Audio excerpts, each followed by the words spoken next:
Hello friends. आज हम लोग बात करने वाले हैं आदित्य बिरला कैपिटल। एक ऐसा स्टॉक जो कि ज़्यादातर इन्वेस्टर्स के पास है। बहुत सारी क्वेरीज आई हैं, मुझे बहुत सारे कमेंट्स आए हैं स्टॉक के बारे में वीडियो बनाने के लिए। एक्चुअली ये एक ऐसा स्टॉक है जो कि अगर हम पोटेंशियल वाइज देखें तो बहुत ही ज़्यादा पोटेंशियल ये कंपनी रखती है। और अगर आप इस कंपनी का ट्रैक रिकॉर्ड उठा के देखोगे, जब से ये कंपनी लिस्ट हुई है, ये कंपनी लिस्ट हुई थी सितंबर 2017 में, लास्ट ईयर। और उसके बाद से ही इस कंपनी का अगर आप स्टॉक प्राइस देखोगे तो लगातार नीचे जा रहा है। 250 रुपये पे ये कंपनी ये स्टॉक लिस्ट हुआ था, और उसके बाद अगर आप आज का इसका स्टॉक प्राइस देखोगे तो 143 पे आ चुका है। हम लोगों को पता है कि जब ये कंपनी लिस्ट हुई थी उससे पहले अजीम प्रेमजी ने इस कंपनी में 2.2% स्टॉक जो एक स्टेक है वो ली थी, और उन्होंने जिस प्राइस पे ली थी वो 145 रुपीज़ था। तो जो आज का जो प्राइस है उसी के आसपास था। इस कंपनी की जो वैल्यूएशन है वो भी आप आज की डेट में देखोगे तो थोड़ी रीजनेबल लगने लगी है। तो बहुत से लोग जानना चाह रहे थे कि इस स्टॉक के बारे में म्यूचुअल फंड्स ने, बड़े बड़े इन्वेस्टर्स ने, और जो फाइनेंशियल इंस्टीट्यूशंस हैं उन्होंने इतनी बात की थी, फिर उसके बाद इस स्टॉक में ऐसी क्या प्रॉब्लम है कि ये लगातार नीचे जा रहा है।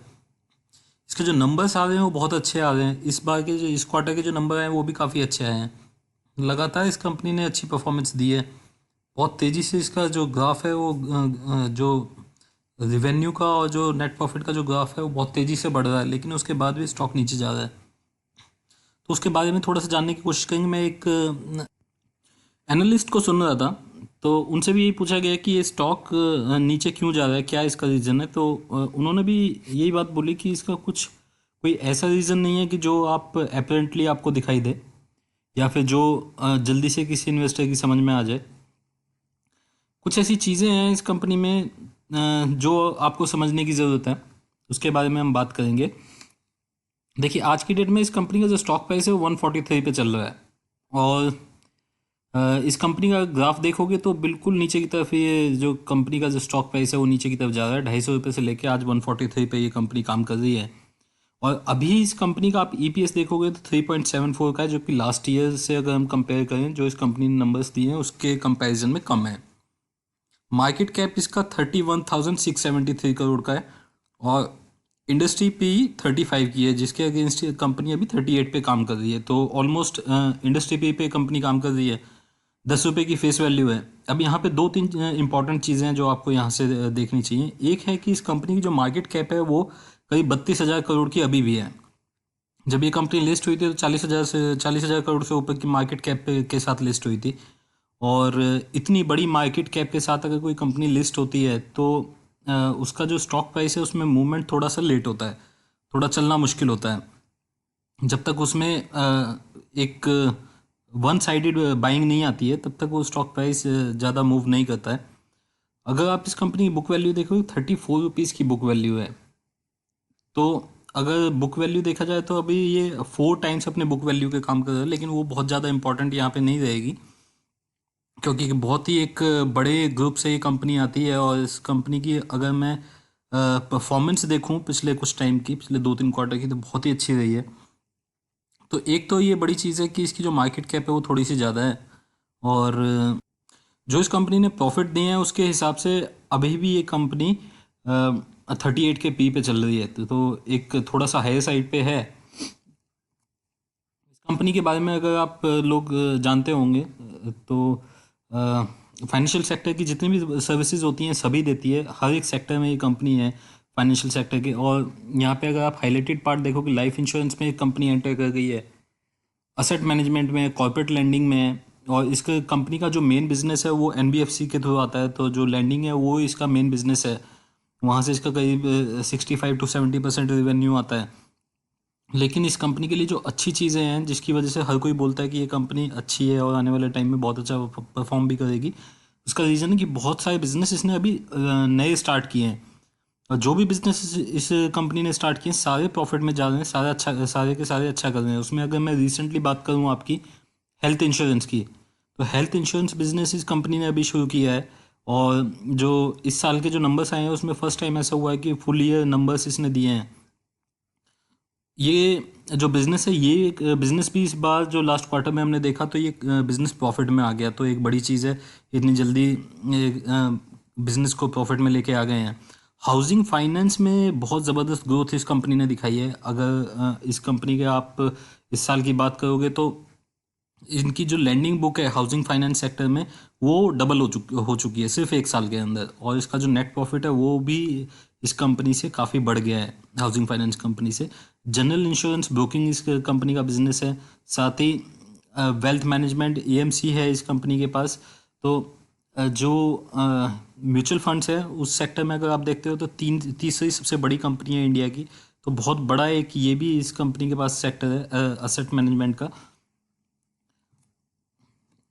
ये कंपनी क्या करती है, इस कंपनी का जितना भी बिजनेस है वो इस कंपनी की सब्सिडरी कंपनीज के थ्रू है। ये डायरेक्ट बिजनेस अगर आप इस कंपनी का देखने जाओगे तो आपको बहुत कम दिखाई देगा, इसीलिए अगर आप इस कंपनी के नंबर्स देखोगे तो आपको हमेशा कंसोलिडेटेड नंबर्स देखने चाहिए, क्योंकि इस कंपनी का सारा बिजनेस अपनी सब्सिडरी कंपनीज के थ्रू है।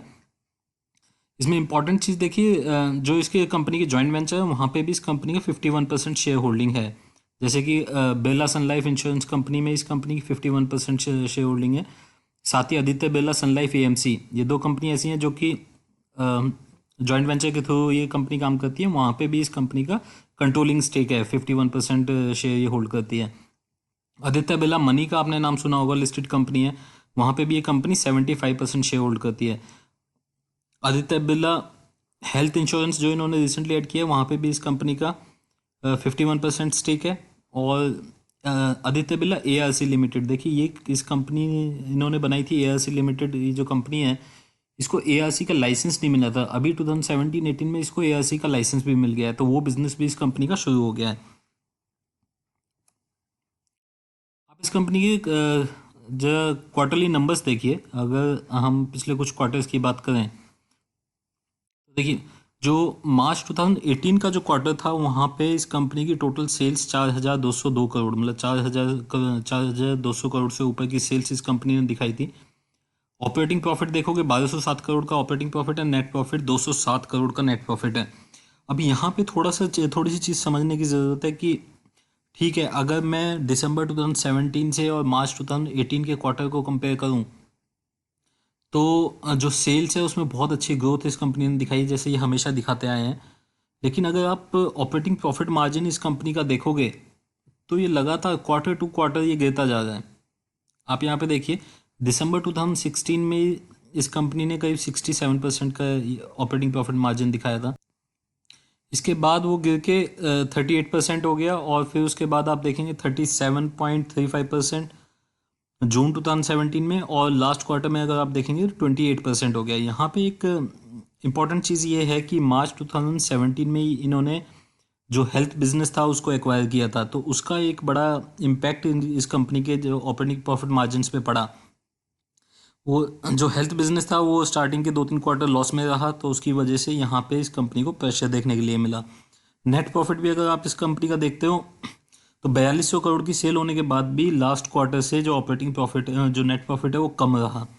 नेट प्रॉफिट पिछले क्वार्टर का दिसंबर 2017 का 216 करोड़ था, लेकिन अगर मार्च 2018 का देखोगे तो 207-208 करोड़ के आसपास आपको दिखाई देगा। तो ये एक इम्पॉर्टेंट चीज़ है कि इस कंपनी ने अपने मार्जिन्स को ये मेंटेन करने में कामयाब नहीं रही है। और इस बार तो जो इस कंपनी का जो एनबीएफसी बिजनेस है वहाँ पे भी थोड़ा सा स्लिपेज देखने के लिए मिला है मार्जिन्स में, वहाँ पे मार्जिन्स थोड़े से कम होते हुए देखने के लिए मिले हैं, लेकिन कंपनी ने उम्मीद जताई है कि आने वाले टाइम में ये आपको बेटर होते दिखाई देंगे। इस कंपनी की सेल्स की मैं बात करूं तो मार्च 2017 में इस कंपनी की जो टोटल सेल्स थी वो 6,000 करोड़ से कम थी, लेकिन इस साल जो टेंटेटिव अभी तक इस कंपनी के क्वार्टर्स को देखने के बाद पता चला है वो 13,000 करोड़ से भी ज़्यादा की सेल ये कंपनी दिखाने वाली है। ऑपरेटिंग प्रॉफिट मार्जिन आप देखेंगे तो जो ओवरऑल है वो 33% के आसपास आएंगे, अगर लास्ट ईयर से कंपेयर करोगे तो आप 58% के थे, तो वहाँ से काफ़ी कम होते दिखाई देंगे। और उसी की वजह से आप देखिए जो सेल्स है वो डबल से भी ज़्यादा होने के बावजूद जो इस कंपनी का जो नेट प्रॉफिट है उसमें मुश्किल से 25% के आसपास का जो जंप है वो देखने के लिए मिलेगा आपको। कुछ इंपॉर्टेंट चीज़ें अगर आप इस कंपनी के बारे में देखेंगे तो देखिए 5 सबसे बड़ी जो प्राइवेट डाइवर्सिफाइड एनबीएफसीज हैं इंडिया में, उनमें से एक ये कंपनी है। ये इंडिया में fourth largest asset management company है अगर आप डोमेस्टिक एयूएम देखेंगे। इस कंपनी का जो असेट अंडर मैनेजमेंट है वो लास्ट क्वार्टर के हिसाब से इस कंपनी का 3 लाख करोड़ क्रॉस कर चुका है। और इस साल इन्होंने जो नंबर्स दिए हैं उसमें फर्स्ट टाइम इन्होंने अपने जो हेल्थ इंश्योरेंस बिजनेस है उसको फुल ईयर कंसिडर किया है। तो वो उसकी वजह से थोड़ा सा इस कंपनी के जो नंबर्स हैं उस पर भी प्रेशर था वहाँ पे, क्योंकि जो प्रॉफिट मार्जिन है वो कम है और वहाँ पे उसका जो प्रॉफिट है वो भी कम आया है। हालांकि जो 2 क्वार्टर का लास्ट 2 क्वार्टर्स का जो नंबर्स हैं वहाँ पे हेल्थ इंश्योरेंस बिजनेस में भी इस कंपनी को प्रॉफिट हुआ है। तो आने वाले टाइम में उम्मीद है कि यहाँ से भी इस कंपनी को प्रॉफिट आता दिखाई देगा। जो इस कंपनी की AB फाइनेंस लिमिटेड, जो इस कंपनी की एनबीएफसी कंपनी है, वहाँ पे इन लोगों ने 22 सिटीज़ में अभी अपनी प्रेजेंस बनानी है और इन लोगों ने टारगेट रखा है जुलाई 2018 का, जिससे इस कंपनी की टोटल रीच है वो 50 सिटीज़ तक हो जाएगी, 50 सिटीज़ तक हो जाएगी। तो ये एक बड़ा पॉजिटिव रहेगा। जितना भी इस कंपनी का रेवेन्यू है उसका मेजर पार्ट इसी कंपनी के थ्रू आता है। साथ ही जो इनकी अभी सबसे अच्छा परफॉर्म कर रही है वो AB हाउसिंग फाइनेंस। ये कंपनी, अगर आप इस कंपनी की लैंडिंग बुक देखेंगे तो ऑलमोस्ट डबल हो चुकी है लास्ट ईयर के कंपैरिजन में, और जो इस कंपनी का जो प्रॉफिट है वो भी ज़बरदस्त आया है इस बार। साथ ही ये लोग 33 न्यू ब्रांचेस खोलेंगे 2019 में AB हाउसिंग फाइनेंस की। तो ये एक ऐसी कंपनी रहेगी जहाँ पे ज़बरदस्त ग्रोथ देखने के लिए मिल रही है आने वाले टाइम में। जब ये कंपनी अपने वैल्यू अनलॉकिंग करेगी तो ये सारी कंपनीज हो सकता है अलग अलग करके लिस्ट हो जाएं। वहाँ पे उस टाइम पे हमें इन कंपनीज की जो वैल्यू है वो पता चलेगी। जो आदित्य बिरला सन लाइफ AMC लिमिटेड है वो देखिए थर्ड बिगेस्ट AMC कंपनी है इंडिया में, और उसका जो मार्केट शेयर है वो करीब 11% के आसपास मार्केट शेयर होल्ड करती है। वहाँ पे भी प्रॉफिट बिफोर टैक्स में करीब 46% की ग्रोथ आपको देखने के लिए मिली है इस साल। इस कंपनी को अभी रिसेंटली इसी साल में ARC लाइसेंस भी मिला है, तो ये जो बिजनेस इस कंपनी का था वो भी स्टार्ट हो चुका है।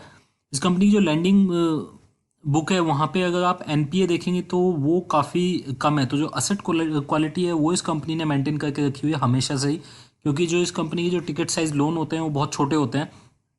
तो उस वजह से इस कंपनी का जो ग्रॉस NPA है या फिर नेट NPA भी अगर आप देखोगे तो आपको काफ़ी कम दिखाई देगा। प्रमोटर्स की होल्डिंग देखिए 74% तो होल्डिंग प्रमोटर्स की है, जिसमें कि ज़्यादातर होल्डिंग ग्रासिम के पास है। इस कंपनी के 55% शेयर्स ग्रासिम के पास हैं। लेकिन उसके साथ ही आदित्य बिरला ग्रुप ने अपने एम्प्लॉयज़ को भी करीब 1.5% के आसपास शेयर्स दिए हुए हैं, जो कि पब्लिक कैटेगरी में आ जाते हैं।